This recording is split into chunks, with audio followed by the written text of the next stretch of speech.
El frío de la madrugada se filtraba por las piedras húmedas del castillo de Castle Rising. Una mujer de 67 años permanecía inmóvil junto a la ventana, sus manos temblorosas aferrándose al marco de madera carcomida. Sus ojos, una vez brillantes como zafiros, ahora parecían vacíos, perdidos en visiones que solo ella podía ver. Isabel de Francia, la que fue reina de Inglaterra, la temida reina loba, había sido reducida a una sombra de sí misma. Sus cabellos, antes dorados como el trigo de verano, colgaban grises y descuidados sobre sus hombros encorvados. El hábito de monja que vestía contrastaba brutalmente con los suntuosos vestidos de seda y oro que había lucido durante su reinado. La habitación era pequeña, austera. Dos sillas de madera se enfrentaban en el centro del cuarto. Una la ocupaba ella, la otra permanecía vacía, pero Isabel hablaba con frecuencia hacia ese espacio vacío, como si alguien la escuchara desde el silencio. «¿Me perdonas?», susurraba, en francés, su lengua materna. «¿Puedes perdonar lo que hice?». Los sirvientes habían aprendido a no interrumpir estos momentos. Sabían que la antigua reina conversaba con fantasmas del pasado, con los muertos que la visitaban en la soledad. De su exilio, el más frecuente era su esposo, Eduardo II, el hombre cuya muerte había ordenado casi 3 décadas atrás. Sus manos llevaban las marcas del tiempo y del tormento. Donde una vez había lucido anillos de rubíes y esmeraldas, ahora solo quedaban surcos profundos en la piel arrugada. Sus dedos se movían constantemente, como si rezaran un rosario invisible, contando pecados que no podían ser absueltos. El aislamiento había sido su compañero durante 28 años. Desde 1900 que su propio hijo, Eduardo III, había ordenado su destierro político, Isabel había vivido como una reclusa. No era una prisionera en el sentido formal, pero las cadenas del remordimiento la mantenían atada a esas 4 paredes más eficazmente que cualquier cerradura.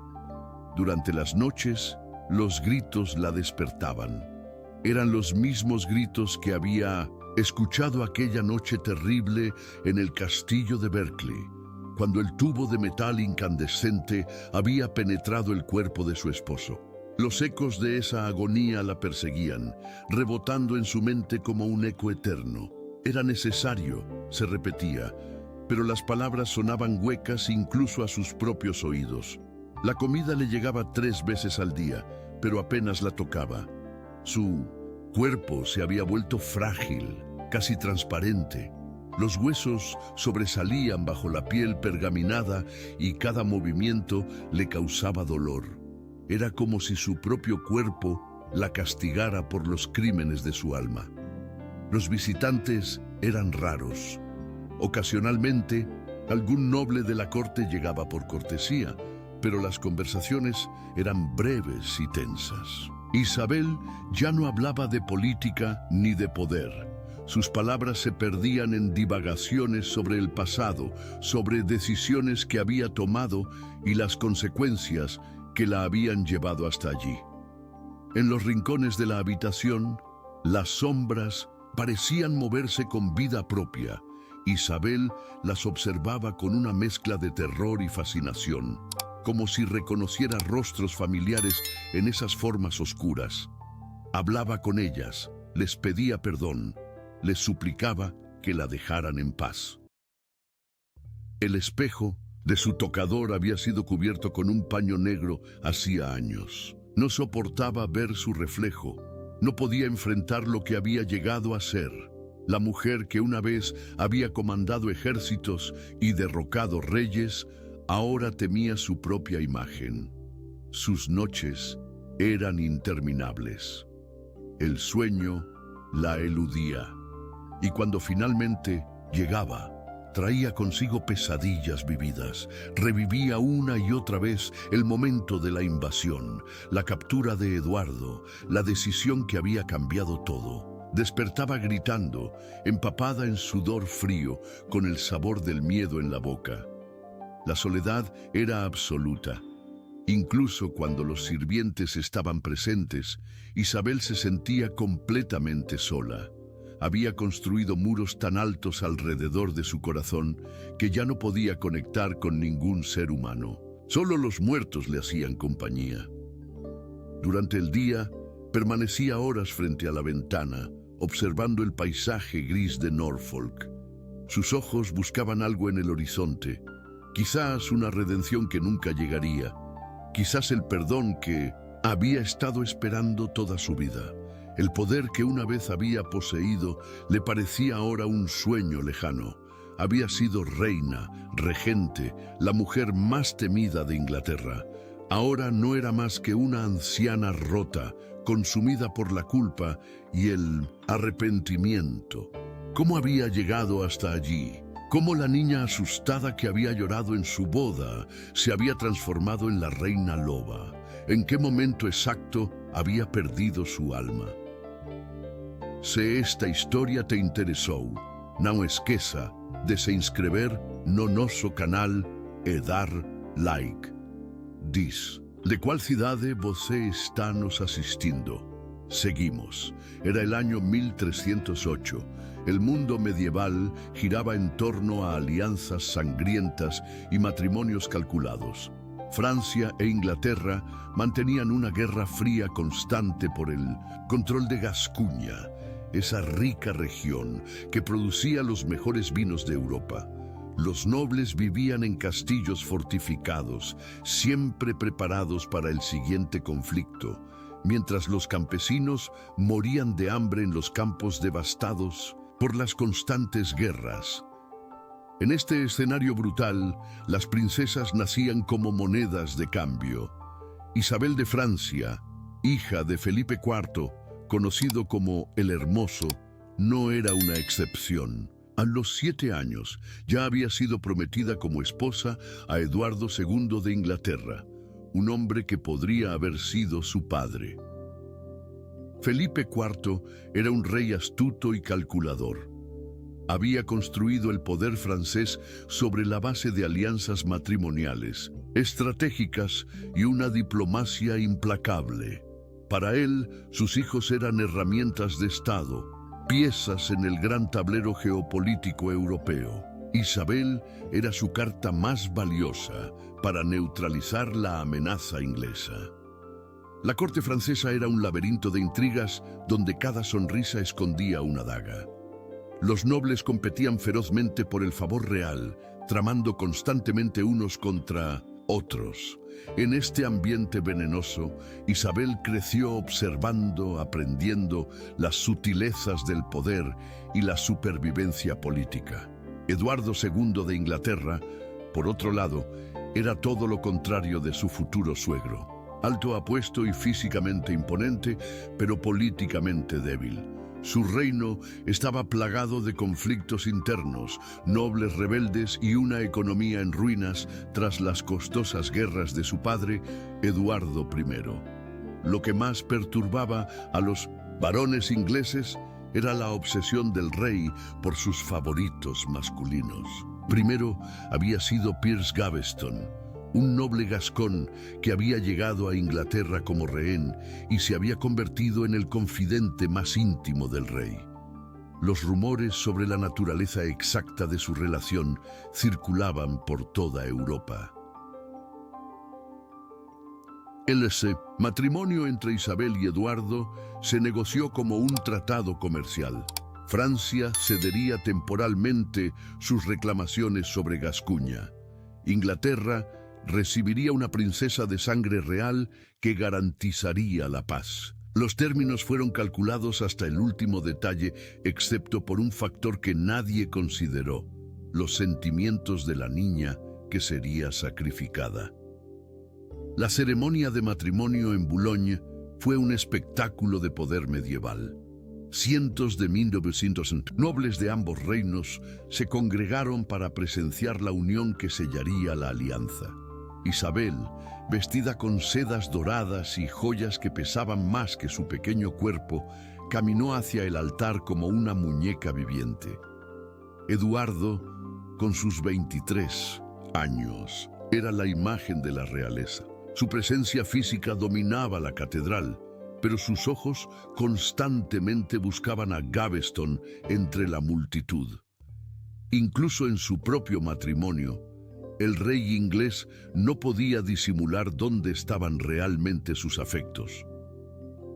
La humillación comenzó desde el primer día. Los regalos destinados a la nueva reina fueron redirigidos a Gaveston, quien los exhibía con arrogancia descarada. Durante el banquete nupcial, Eduardo bailó toda la noche con su favorito, mientras Isabel permanecía sola en la mesa principal, una niña abandonada en su propia boda. El viaje a Inglaterra fue el primer exilio de Isabel. Separada de su familia, de su lengua materna, del único mundo que conocía, la pequeña reina llegó a un país hostil, donde pocos se molestaron en hacerla sentir bienvenida. Los nobles ingleses la veían como una extranjera francesa, una potencial espía de su enemigo tradicional. Los primeros años de Isabel en Inglaterra estuvieron marcados por un aislamiento profundo. Técnicamente era reina, pero seguía siendo una niña en un país extraño. Eduardo raramente la visitaba, prefiriendo gastar tiempo y recursos con Gaveston. Cuando lo hacía, las conversaciones eran formales, frías, desprovistas de cualquier afecto genuino. Gaveston había transformado la corte inglesa en su reino personal. Acumulaba títulos, tierras y honores con una velocidad que escandalizaba a los nobles tradicionales. Su arrogancia era legendaria. Se burlaba abiertamente de los varones más poderosos, inventando apodos despectivos que circulaban por toda la corte. Los varones ingleses, inicialmente compasivos hacia la joven reina, abandonada, pronto dirigieron su hostilidad hacia el verdadero culpable. Gaveston representaba todo lo que odiaban. Un extranjero sin linaje que había usurpado el poder que ellos consideraban suyo por derecho. La tensión creció hasta volverse insostenible. Los nobles exigieron el exilio de Gaveston, amenazando con rebelión abierta si el rey no cumplía. Eduardo cedió temporalmente, enviando a su favorito a Irlanda, pero lo trajo de vuelta en cuanto pudo, desafiando abiertamente a la nobleza. Isabel observaba estos conflictos con los ojos de una niña que maduraba demasiado rápido. Aprendía que el poder no residía necesariamente en las coronas, sino en quien podía inspirar lealtad, miedo o ambos. Veía cómo Eduardo, pese a ser rey, era en realidad débil, manipulado por sus emociones y obsesiones. La primera gran lección política de Isabel llegó cuando los varones finalmente actuaron. En 1312, Gaveston fue capturado por una coalición liderada por Thomas de Lancaster.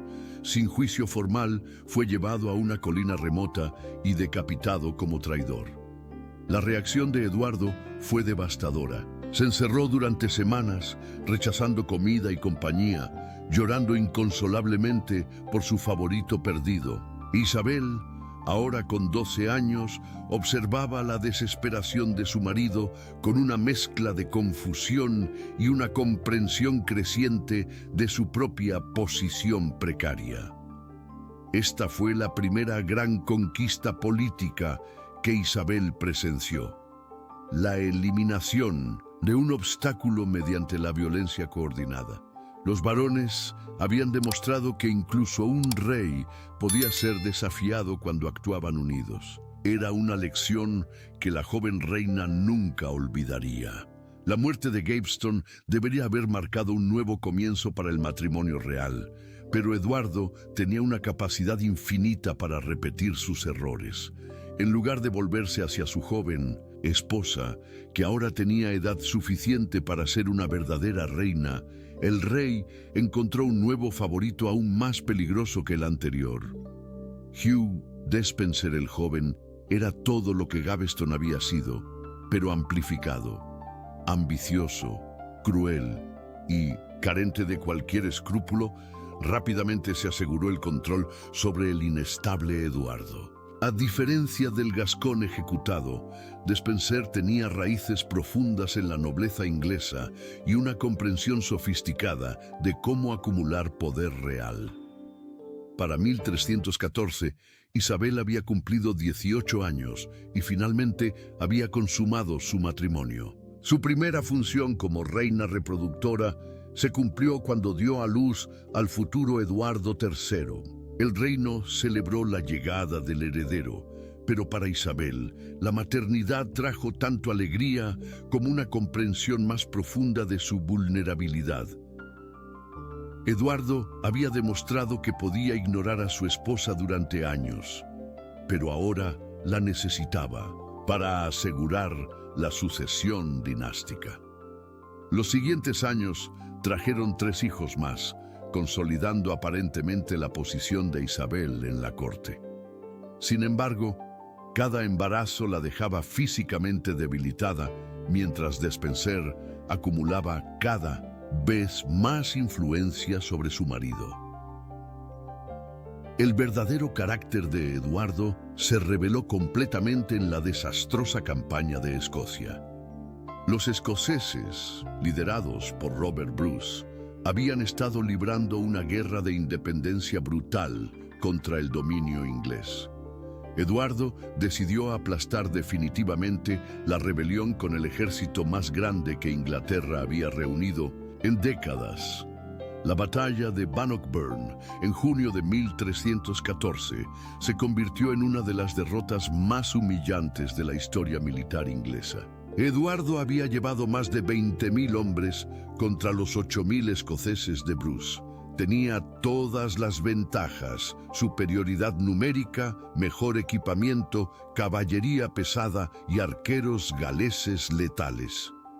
Pero la arrogancia y la incompetencia estratégica de Eduardo transformaron una victoria segura en un desastre total. Ignoró el terreno pantanoso, permitió que sus fuerzas fueran divididas y atacó prematuramente sin coordinación. Los escoceses masacraron a la flor de la nobleza inglesa en los campos embarrados de Stirlingshire. Eduardo huyó del campo de batalla, abandonando a sus hombres su honor y cualquier pretensión de liderazgo militar. La derrota no solo fue militar, sino psicológica.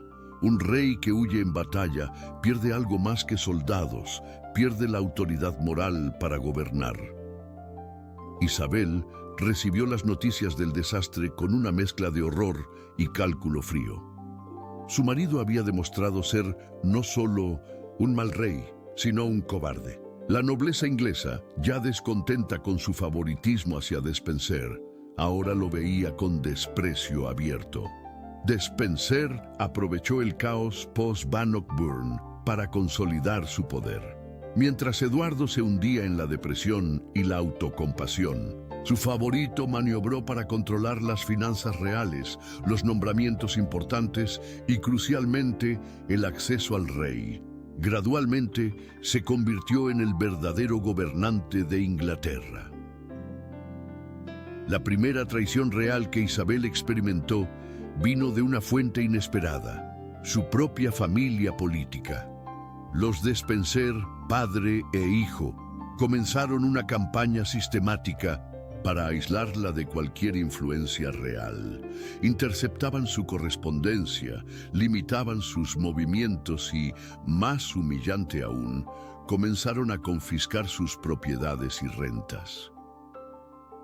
Como reina, Isabel tenía derecho a tierras que generaban ingresos para mantener su casa real. Los Despenser las reclamaron bajo diversos pretextos legales, dejándola dependiente de su marido para gastos básicos. Fue una humillación calculada, diseñada para recordarle su lugar en la nueva jerarquía de poder. La situación se volvió insostenible cuando Isabel fue privada incluso de sirvientes básicos. Sus damas de compañía fueron despedidas, sus guardias personales reasignados, sus joyas confiscadas. La reina de Inglaterra fue reducida a implorar por fondos para mantener las apariencias más básicas de su posición.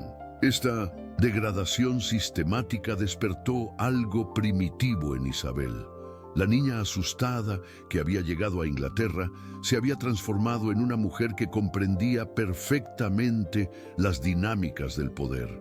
Había observado cómo los varones habían eliminado a Gaveston. Había visto cómo Despenser había usurpado la autoridad real. Ahora era el momento de aplicar esas lecciones. El punto de inflexión llegó en 1321, cuando los varones, hartos de la tiranía de los Despenser, se alzaron en rebelión abierta.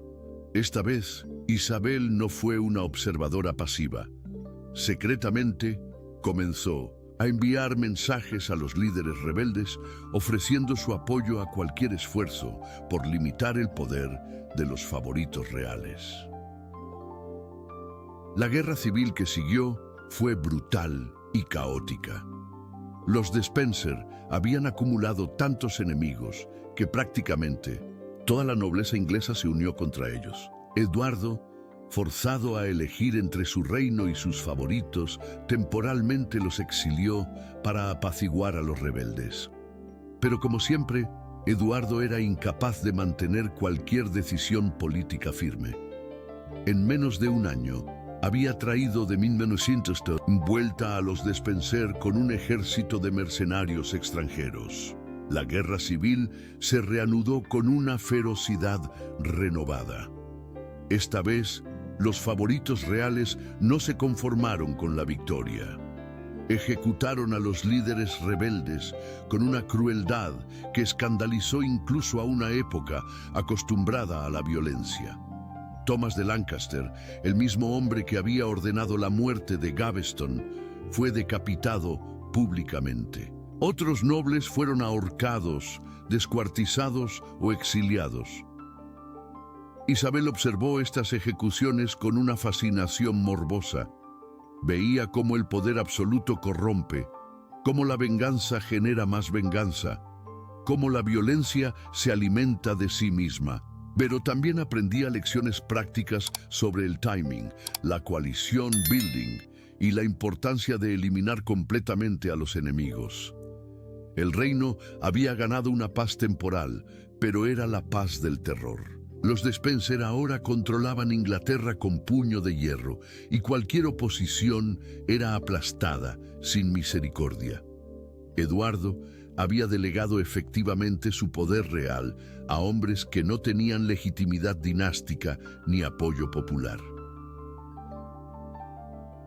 Para Isabel, esta fase marcó el final de cualquier ilusión sobre su matrimonio o su posición.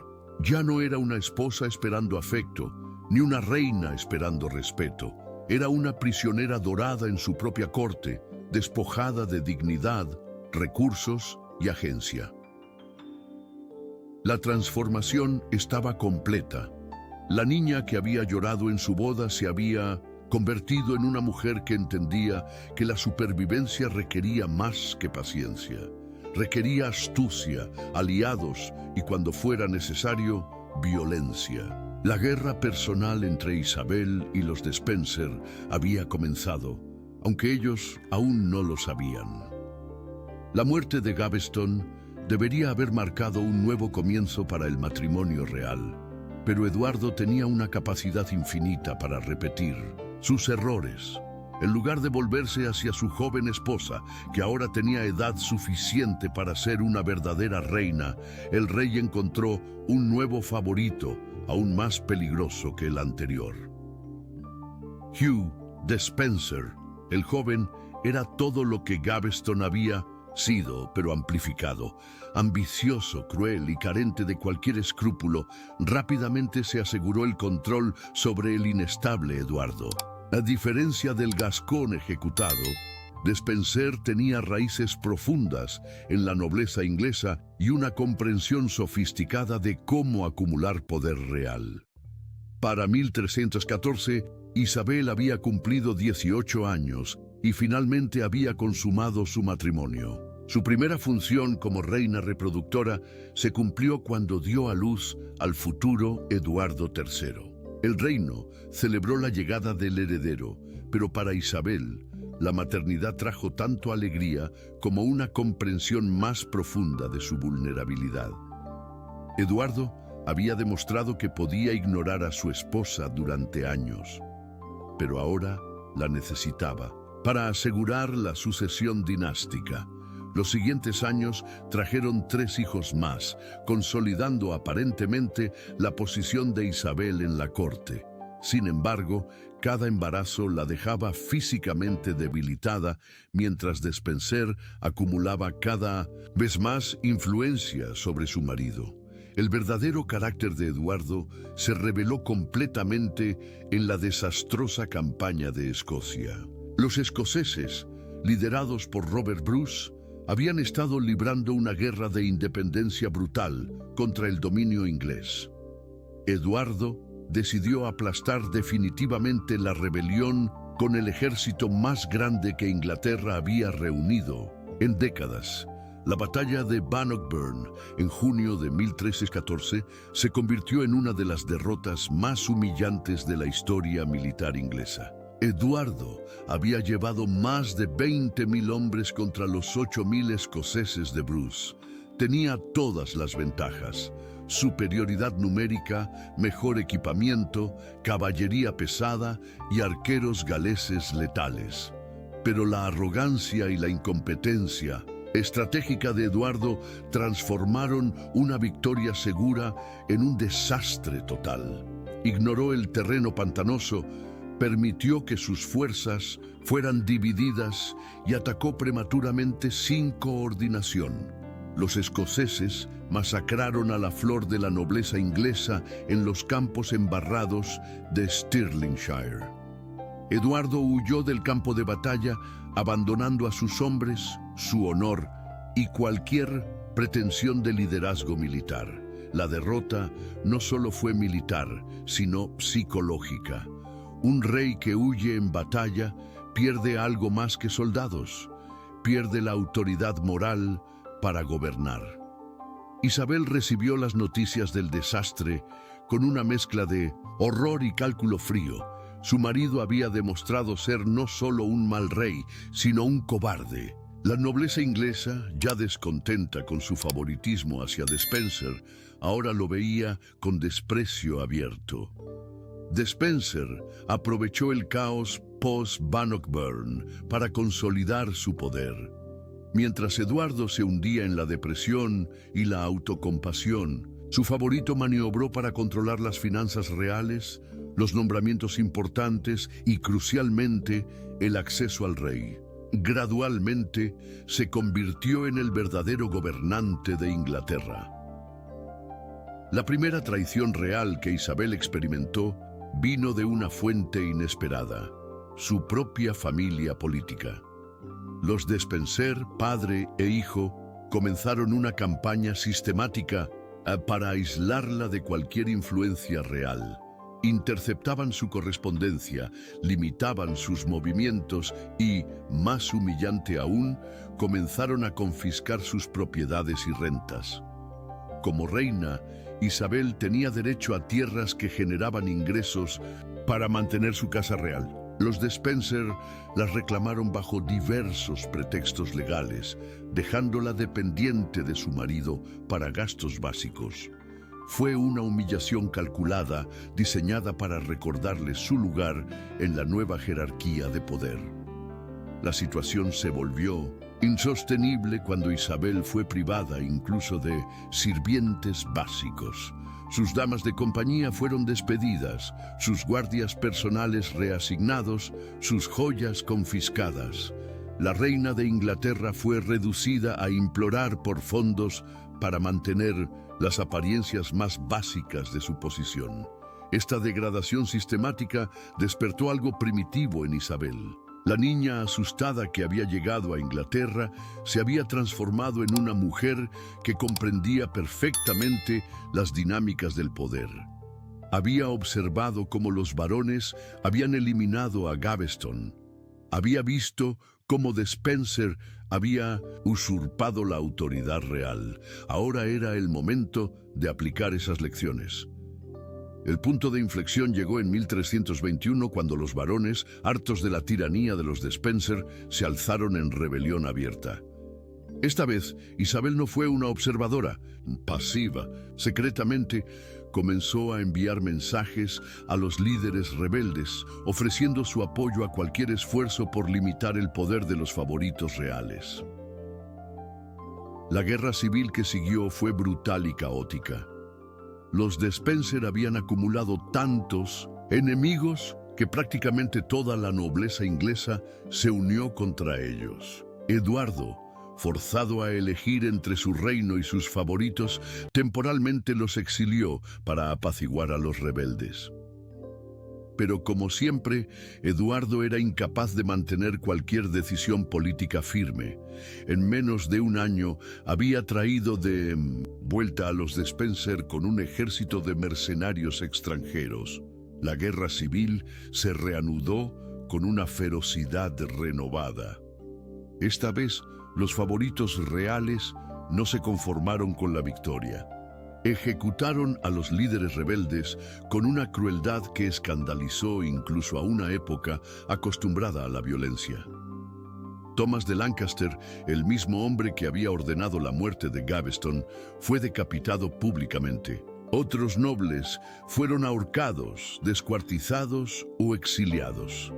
Isabel observó estas ejecuciones con una fascinación morbosa.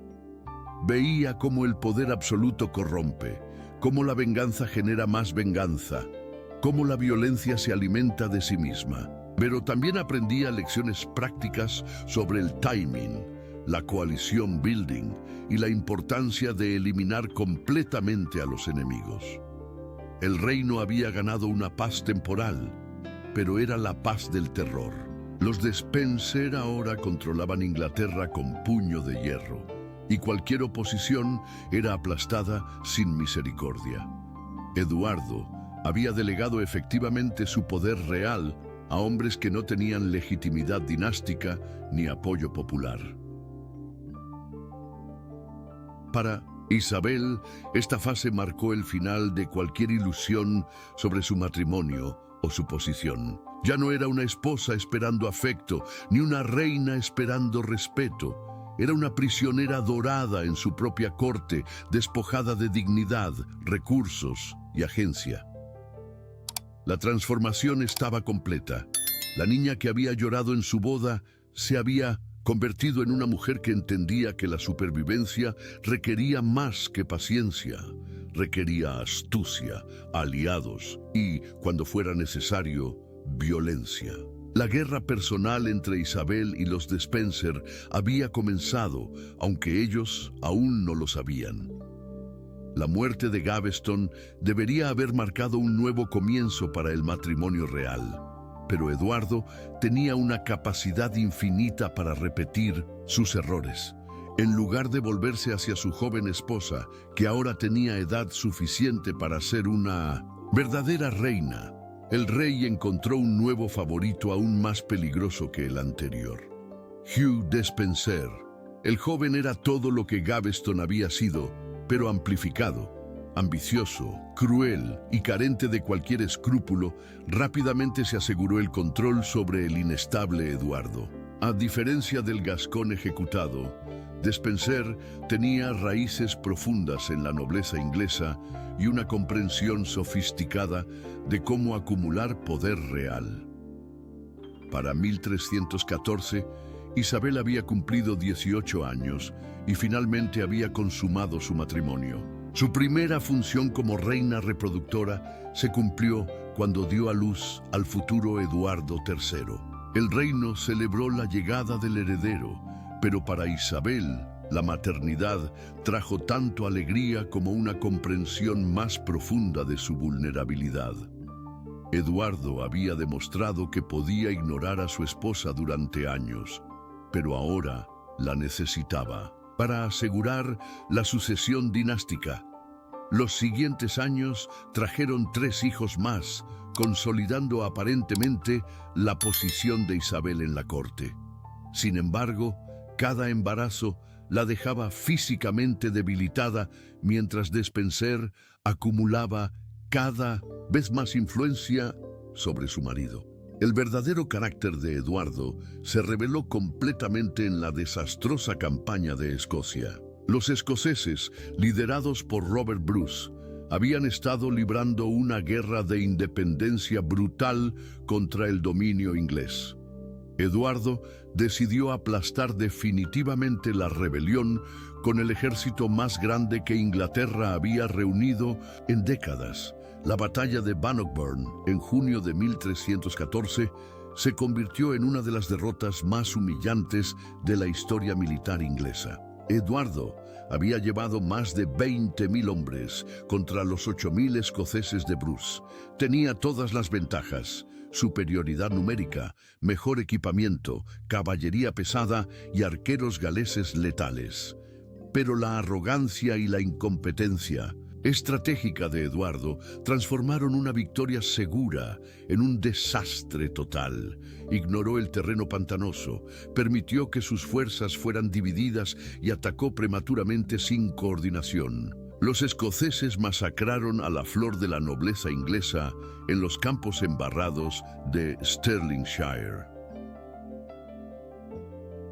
Eduardo huyó del campo de batalla, abandonando a sus hombres, su honor y cualquier pretensión de liderazgo militar. La derrota no solo fue militar, sino psicológica. Un rey que huye en batalla pierde algo más que soldados, pierde la autoridad moral para gobernar. Isabel recibió las noticias del desastre con una mezcla de horror y cálculo frío. Su marido había demostrado ser no solo un mal rey, sino un cobarde. La nobleza inglesa, ya descontenta con su favoritismo hacia Despenser, ahora lo veía con desprecio abierto. Despenser aprovechó el caos post-Bannockburn para consolidar su poder. Mientras Eduardo se hundía en la depresión y la autocompasión, su favorito maniobró para controlar las finanzas reales, los nombramientos importantes y, crucialmente, el acceso al rey. Gradualmente se convirtió en el verdadero gobernante de Inglaterra. La primera traición real que Isabel experimentó vino de una fuente inesperada: su propia familia política. Los Despenser, padre e hijo, comenzaron una campaña sistemática para aislarla de cualquier influencia real. Interceptaban su correspondencia, limitaban sus movimientos y, más humillante aún, comenzaron a confiscar sus propiedades y rentas. Como reina, Isabel tenía derecho a tierras que generaban ingresos para mantener su casa real. Los Despenser las reclamaron bajo diversos pretextos legales, dejándola dependiente de su marido para gastos básicos. Fue una humillación calculada, diseñada para recordarle su lugar en la nueva jerarquía de poder. La situación se volvió insostenible cuando Isabel fue privada incluso de sirvientes básicos. Sus damas de compañía fueron despedidas, sus guardias personales reasignados, sus joyas confiscadas. La reina de Inglaterra fue reducida a implorar por fondos para mantener las apariencias más básicas de su posición. Esta degradación sistemática despertó algo primitivo en Isabel. La niña asustada que había llegado a Inglaterra se había transformado en una mujer que comprendía perfectamente las dinámicas del poder. Había observado cómo los varones habían eliminado a Gaveston. Había visto cómo Despenser había usurpado la autoridad real. Ahora era el momento de aplicar esas lecciones. El punto de inflexión llegó en 1321, cuando los varones, hartos de la tiranía de los Despenser, se alzaron en rebelión abierta. Esta vez, Isabel no fue una observadora pasiva. Secretamente comenzó a enviar mensajes a los líderes rebeldes, ofreciendo su apoyo a cualquier esfuerzo por limitar el poder de los favoritos reales. La guerra civil que siguió fue brutal y caótica. Los Despenser habían acumulado tantos enemigos que prácticamente toda la nobleza inglesa se unió contra ellos. Eduardo, forzado a elegir entre su reino y sus favoritos, temporalmente los exilió para apaciguar a los rebeldes. Pero como siempre, Eduardo era incapaz de mantener cualquier decisión política firme. En menos de un año había traído de vuelta a los Despenser con un ejército de mercenarios extranjeros. La guerra civil se reanudó con una ferocidad renovada. Esta vez, los favoritos reales no se conformaron con la victoria. Ejecutaron a los líderes rebeldes con una crueldad que escandalizó incluso a una época acostumbrada a la violencia. Thomas de Lancaster, el mismo hombre que había ordenado la muerte de Gaveston, fue decapitado públicamente. Otros nobles fueron ahorcados, descuartizados o exiliados. Isabel observó estas ejecuciones con una fascinación morbosa. Veía cómo el poder absoluto corrompe, cómo la venganza genera más venganza, cómo la violencia se alimenta de sí misma. Pero también aprendía lecciones prácticas sobre el timing, la coalition building y la importancia de eliminar completamente a los enemigos. El reino había ganado una paz temporal, pero era la paz del terror. Los Despenser ahora controlaban Inglaterra con puño de hierro y cualquier oposición era aplastada sin misericordia. Eduardo había delegado efectivamente su poder real a hombres que no tenían legitimidad dinástica ni apoyo popular. Para Isabel, esta fase marcó el final de cualquier ilusión sobre su matrimonio o su posición. Ya no era una esposa esperando afecto, ni una reina esperando respeto. Era una prisionera dorada en su propia corte, despojada de dignidad, recursos y agencia. La transformación estaba completa. La niña que había llorado en su boda se había convertido en una mujer que entendía que la supervivencia requería más que paciencia. Requería astucia, aliados y, cuando fuera necesario, violencia. La guerra personal entre Isabel y los Despenser había comenzado, aunque ellos aún no lo sabían. El 24 de septiembre de 1326, Isabel de Francia pisó suelo inglés no como reina sumisa regresando a casa, sino como conquistadora extranjera al frente de un ejército invasor. Su desembarco en Norwell, Suffolk, fue recibido no con resistencia, sino con celebración. Los campesinos se alinearon en los caminos para aclamar a la buena reina, que venía a liberarlos de la tiranía de los Despenser. La velocidad del colapso del régimen de Eduardo fue extraordinaria. Ciudad tras ciudad abría sus puertas sin resistencia. Los nobles que habían permanecido neutrales durante años, súbitamente descubrieron lealtades hacia Isabel que nunca habían expresado públicamente. En menos de una semana, la reina rebelde controlaba la mitad oriental de Inglaterra. Eduardo y los Despenser habían huido hacia el oeste buscando refugio en sus fortalezas de Gales.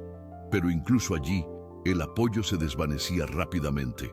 Los soldados desertaban masivamente llevándose equipos y caballos. Los comandantes locales declaraban su adhesión a Isabel enviando las llaves de sus castillos como símbolos de rendición. En Londres, la situación era caótica. Sin un rey presente para mantener orden, los ciudadanos se alzaron espontáneamente contra cualquier símbolo del régimen despreciado.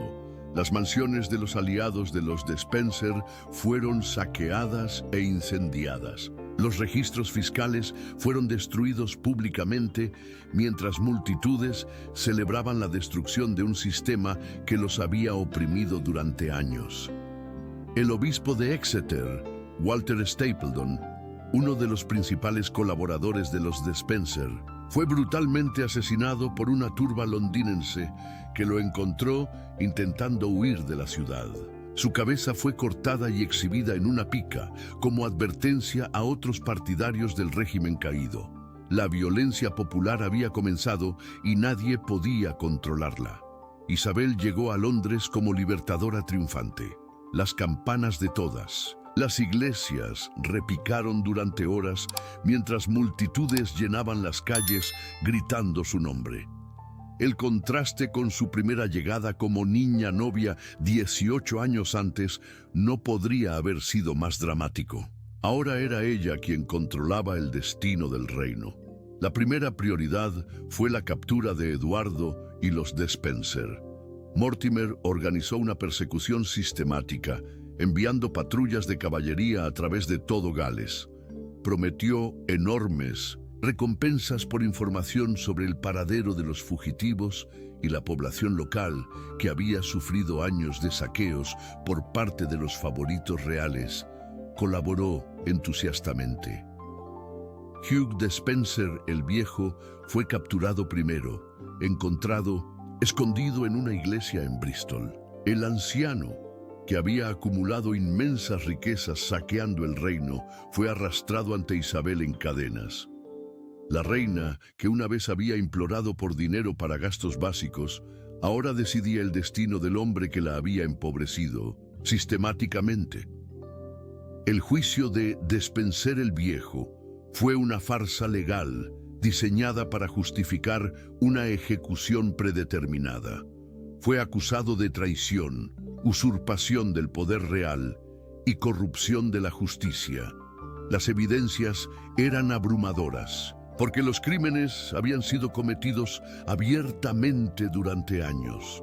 La sentencia fue muerte por ahorcamiento y descuartizamiento. Eduardo y Hugh Despenser, el joven, fueron finalmente encontrados escondidos en el monasterio de Neath, en Gales del Sur. Habían intentado huir por mar, pero los vientos contrarios los habían forzado de vuelta a la costa. Su captura marcó el final efectivo de cualquier resistencia organizada al régimen de Isabel. El transporte de Eduardo como prisionero fue deliberadamente humillante. El hombre que había sido rey de Inglaterra fue llevado a través de las mismas ciudades que había gobernado, pero ahora como cautivo exhibido ante multitudes hostiles. Su corona había sido reemplazada por grilletes, su séquito real por guardias enemigos. Hugh Despenser el joven, el hombre que había sido el verdadero poder detrás del trono, recibió el tratamiento más brutal. Isabel había esperado años para vengarse del favorito que había destruido su matrimonio, confiscado sus propiedades y humillado su dignidad. Su venganza sería proporcionalmente terrible. El juicio público de Despenser en Hereford fue un espectáculo diseñado tanto para entretener como para aterrorizar. Acusado de traición, sodomía, herejía y corrupción, fue condenado a la muerte más horrible que la justicia medieval podía imaginar.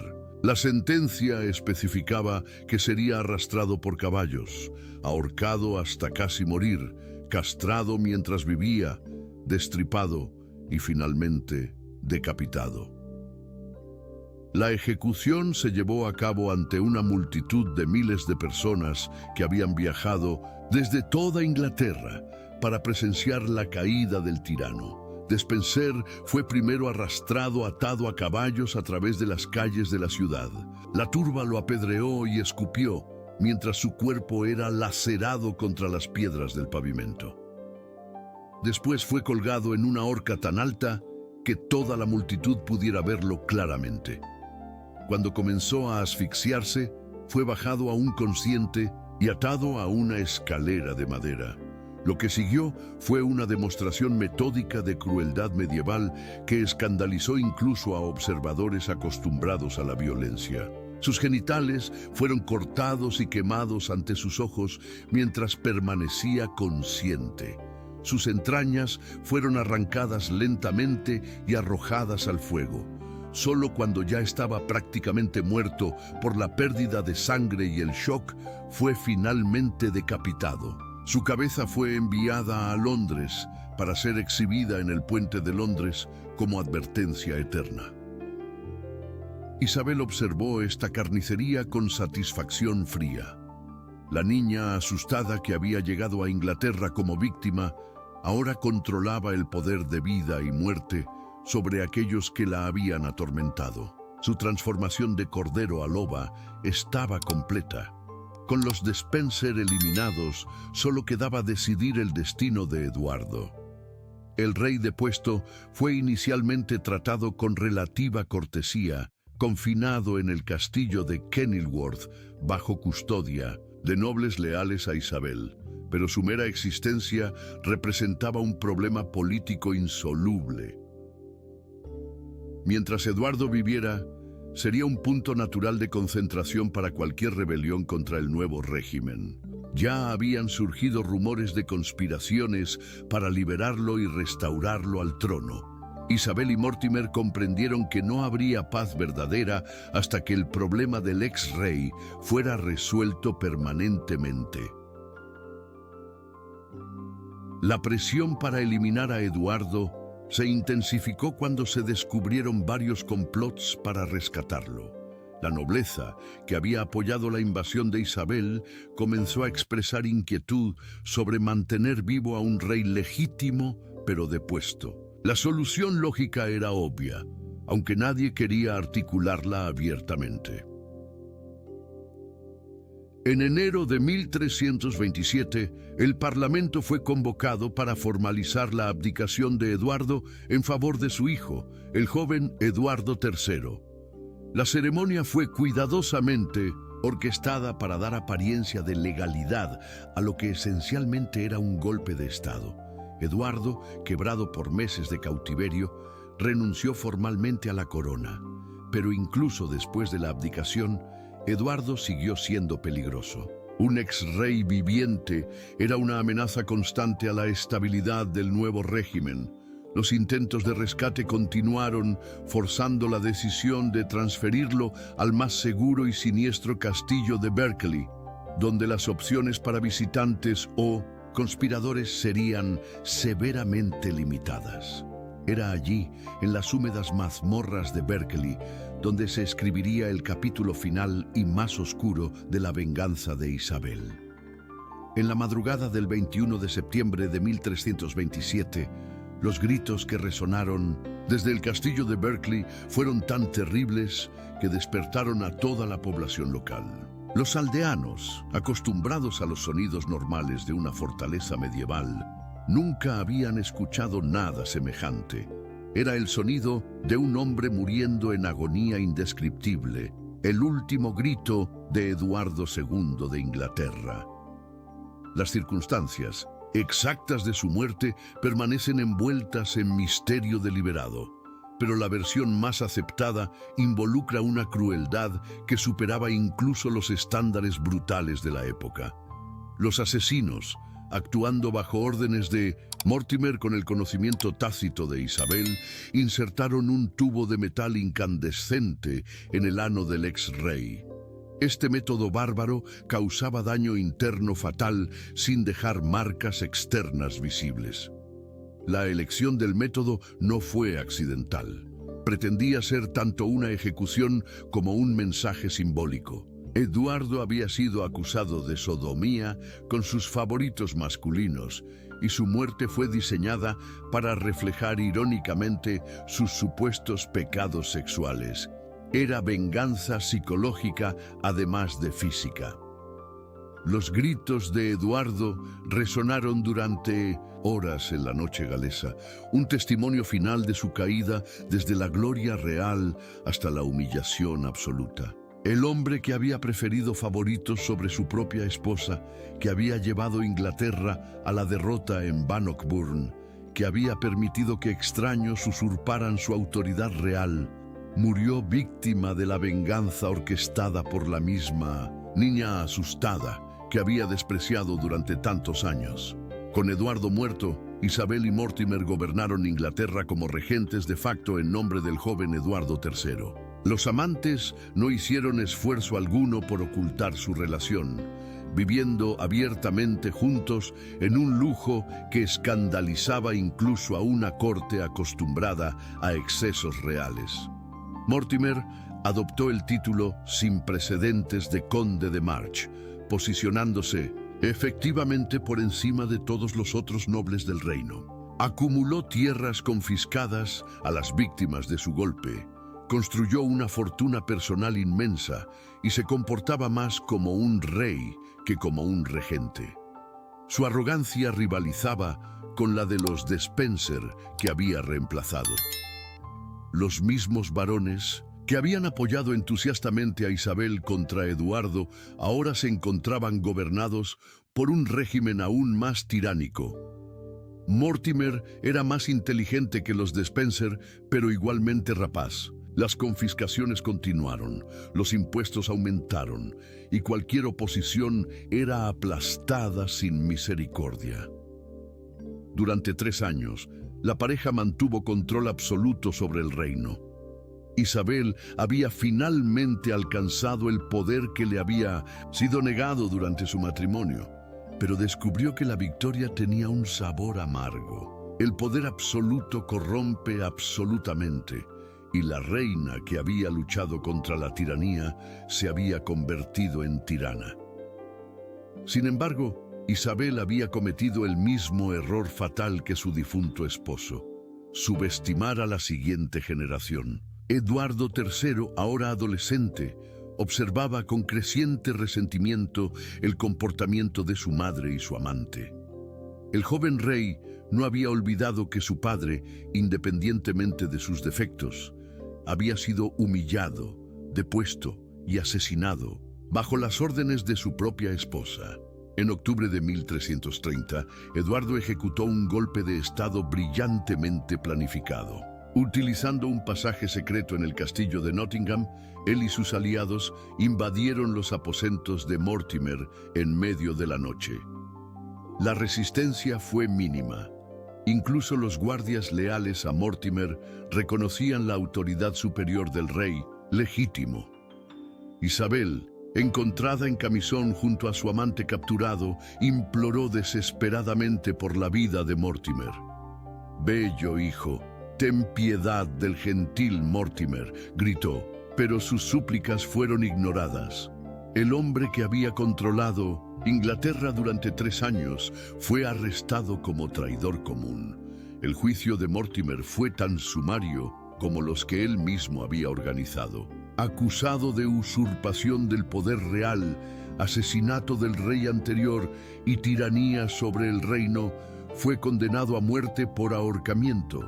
Su ejecución en Tyburn fue deliberadamente modesta, sin las torturas elaboradas que habían caracterizado las muertes de los Despenser. Eduardo III demostró una sabiduría política notable al perdonar a su madre de un destino similar. Isabel no fue juzgada públicamente ni ejecutada. Reconocía que matar a la propia madre, por más culpable que fuera, sería políticamente desastroso y moralmente repugnante para sus súbditos. En lugar de eso, Isabel fue alejada de la corte y despojada de todo poder político. Sus extensas propiedades fueron confiscadas, aunque se mantuvo una pensión generosa para su sustento. La reina loba fue reducida a una pensionista real, viviendo en retiro forzado en el castillo de Castle Rising en Norfolk. Los últimos 28 años de la vida de Isabel transcurrieron en una soledad casi monástica.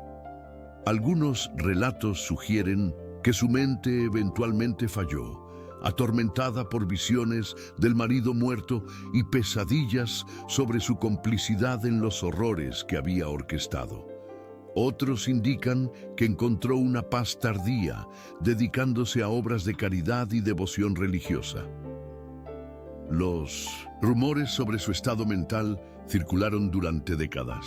Sirvientes relataban conversaciones animadas con personas invisibles, gritos nocturnos en francés llamando a su padre o su hijo, y la inquietante costumbre de mantener 2 sillas enfrentadas en sus aposentos, una para ella, otra para el fantasma, de Eduardo. En sus últimos años, Isabel pidió ser enterrada no con las galas reales que habían marcado su vida como reina, sino con un simple hábito de monja franciscana.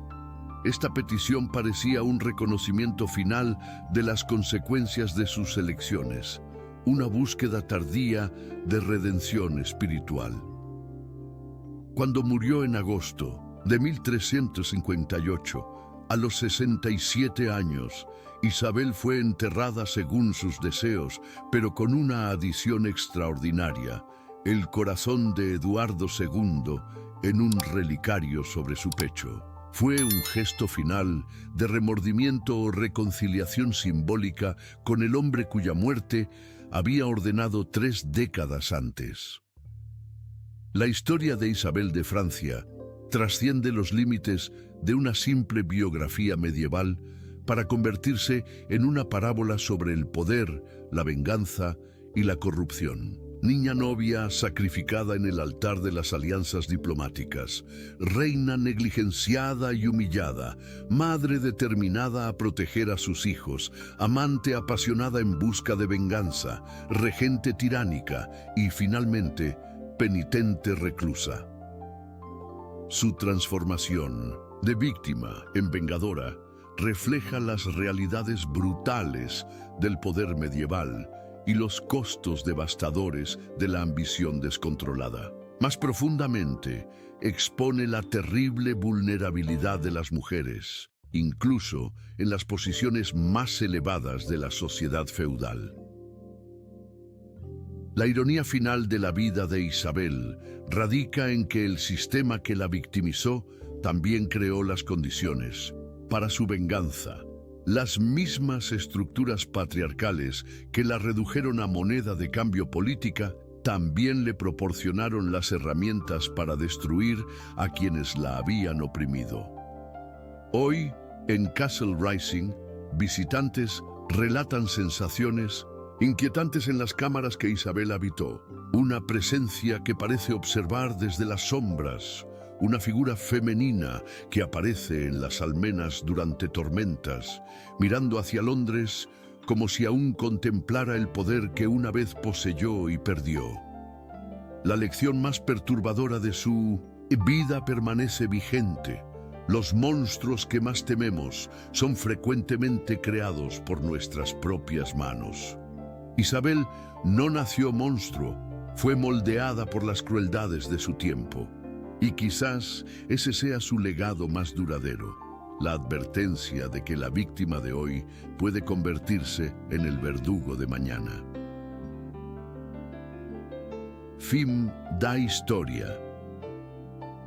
E você, nobre espectador, que caminhou conosco pelos salões sombrios da história, o que leva consigo dessa jornada.